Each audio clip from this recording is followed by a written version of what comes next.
Pernah ada seorang wanita datang dan berkata begini kepada Nabi Muhammad SAW. Ya Rasulullah, saya ini utusan semua wanita di Madinah. Ada yang ingin saya tanyakan. Kata Nabi SAW, silakan. Lalu dia bilang, kalian kaum laki-laki sholat berjamaah di masjid. Kalian ngantar jenazah. Kalian cari nafkah. Dan kalian berjihad di jalan Allah. Sementara kami kaum wanita mengurus rumah kalian, anak-anak kalian. Dan juga kami harus memenuhi syahwat kalian. Maka pertanyaan saya adalah, apakah pahala kami dan pahala kalian sama? Maka Nabi SAW menghadap kepada para sahabat dan berkata, ada nggak pertanyaan lebih penting dalam agama daripada ini? Nabi ingin memberikan gambaran kalau ini sudah difahami oleh setiap laki-laki dan perempuan, kehidupan akan berjalan dengan baik karena tidak akan bentrok. Yang buat sekarang masalah ini kena saling bentrok, menuntut hak asasi dan segala macam, tapi tidak faham pencipta kita inginnya seperti apa. Padahal idealnya masing-masing berjalan dengan fitrahnya. Jadi emansipasi dalam Islam bukan tidak ada, tapi bukan seperti yang difahami oleh orang-orang Barat. Mereka bilang untuk emansipasi wanita maka harusnya perempuan itu juga diberikan hak sama laki-laki. Gimana caranya? Ini sulit. Kalau disamakan berarti harus dihapus haidnya. Berarti sama sholatnya. Berarti laki-laki juga harus dipaksa supaya hamil gantian sama istrinya setiap tahun sekali misalnya. Tidak mungkin. Allah lebih tahu penciptanya. Jadi diberikan sesuai dengan bebannya, tugasnya, tetapi balasannya sama. Maka kata Nabi SAW, ada gak pertanyaan lebih penting dalam agama daripada ini? Sahabat gak ada yang bisa jawab karena memang mereka tunggu jawaban dari Nabi. Kata Nabi SAW kepada wanita itu, pulanglah dan sampaikan kepada semua wanita yang kau temui kalau pahala kalian sama. Jadi biar ibu sholatnya cuma 3 pekan 1 bulan, suami ibu 4 pekan, tetap sama pahala.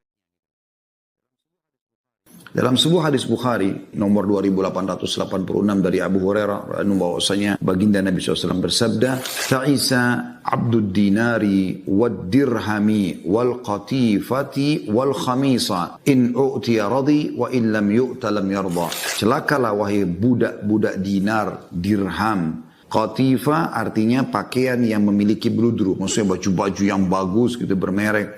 Khamisa, pakaian yang berwarna hitam dan ada bintik-bintik merah. Ini termasuk pakaian-pakaian yang mahal. Orang kadang-kadang memperebutkan dan merasa berbangga-bangga sombong dengannya. Jika ia diberi maka ia ridho, dan jika tidak diberi maka ia tidak ridho. Jadi ciri orang yang suka pendapatan haram itu, mereka tidak kenal lagi yang namanya ikhlas dalam bekerja. Bagi mereka, bayar, saya kerja. Ya, bahkan subhanallah kadang-kadang mereka melanggar akad mereka. Seseorang teman-teman kalau sudah punya akad kerja dengan satu instansi, berarti dia membawa nama instansi tersebut.